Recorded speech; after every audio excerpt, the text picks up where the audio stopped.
कोलाइडी विलयनों के अनुप्रयोग हम पढ़ेंगे भी।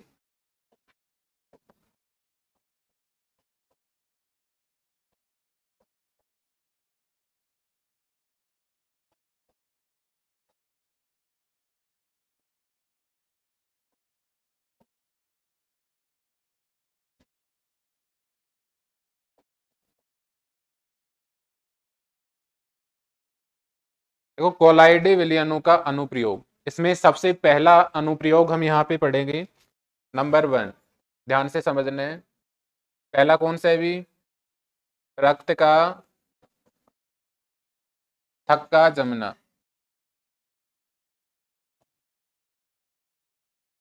रक्त का थक्का कैसे जमता है भी? देखो हमारे शरीर में जब चोट लगती है, अरे चोट लगती है तो क्या होता है? रक्त का प्रवाह स्टार्ट होता है, और रक्त का प्रवाह स्टार्ट होता है तो कुछ समय बाद आपने देखा होगा रक्त का प्रवाह बंद हो जाता है। अब उसके बंद करने के लिए हम कुछ पदार्थों का यूज करते हैं। क्लियर है भी? रक्त जो होता है, आपको ध्यान रखना है, रक्त एक प्रकार का ऋणावेशित सोल होता है। रक्त कैसा सोल होता है? ऋणावेशित। अब रक्त ऋणावेशित सोल है तो इसके स्कंदन के लिए हमें आयनों की आवश्यकता होगी भी, और इसके स्कंदन के लिए बताओ धनावेश की आवश्यकता होगी या ऋणावेश की? धनावेश की। किसकी आवश्यकता होती है? धनावेश। क्यों? क्योंकि रक्त पे बताओ कैसा चार्ज होता है? ऋणावेश। एक ऋणावेशित सोल होता है, और ऋणावेशित सोल के स्कंदन के लिए हमें धनावेशों की आवश्यकता होती है।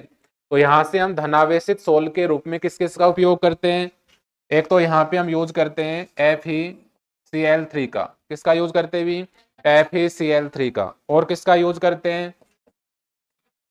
फिटकरी का। किसका यूज करते हैं? फिटकरी का। फिटकरी का फॉर्मूला ध्यान रखेंगे आप। फिटकरी का फॉर्मूला क्या होता है? ये ध्यान रखना आपको। फिटकरी का फॉर्मूला क्या होता है? K2SO4 Al2 SO4 324। ये ध्यान रखेंगे। क्लियर है? फिटकरी का फॉर्मूला क्या होता है? K2SO4 Al2 SO4 324H2O। Clear है? और दूसरा हम यहाँ पे किसका यूज करते हैं? FeCl3। अब मेरे को आप यहाँ से बताएंगे FeCl3 है भी। FeCl3 जो है ये आयनों में सेपरेट होगा। अरे आयनों में सेपरेट होगा, यहां से क्या बनाएगा? Fe+3 बनाएगा, और क्या बनाएगा? 3Cl-। यहां से बताओ इसको आयनों में सेपरेट करोगे, यहां से क्या बनेगा? तो K+ बनेगा भी, और क्या बनेगा? SO4-2 बनेगा। यहां से क्या बनेगा? तो Al+3 बनेगा, और यहां से क्या बनेगा? SO4-2 बनेगा भी। अब मेरे को आप ये बताओ, रक्त जो होता है, ये रक्त होता है भी। रक्त बताओ कैसा कोलाइड होते हैं? अरे धनावेश या ऋणावेश? ऋणावेशित। कैसा कोलाइड होता है?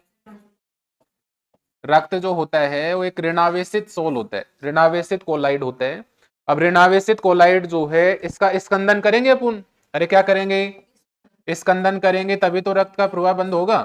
और स्कंदन के लिए बताओ कैसे आयन चाहिए? पॉजिटिव। कैसे चाहिए? पॉजिटिव। और पॉजिटिव आयन यहाँ पे क्या क्या है बताओ? Fe+3 K+ और Al+3। Fe+3 K+ और Al+3। तो जैसे ही नेगेटिव के पास आप किसको लेके जाएंगे? पॉजिटिव। तो स्कंदन होगा। स्कंदन होगा तो रक्त का मतलब थक्का जम गया भी। रक्त का क्या जम गया? और रक्त का थक्का जम गया मतलब रक्त का प्रवाह क्या हो जाएगा? बंद हो जाएगा। क्या हो जाएगा? तो कोलाइडी विलयनों के अनुप्रयोग हम पढ़ रहे हैं, और कोलाइडी विलयनों के अनुप्रयोग में पहला अनुप्रयोग आपको बताना है। नंबर 1 बताओ, रक्त का थक्का जमना। बताओ हमारे शरीर में क्या होता है जब खरोंच या कोई भी एक्सीडेंटल वर्क होता है तो उसमें क्या होता है? रक्त का प्रवाह स्टार्ट होता है। रक्त जो होता है एक कैसा कोलाइड होता है?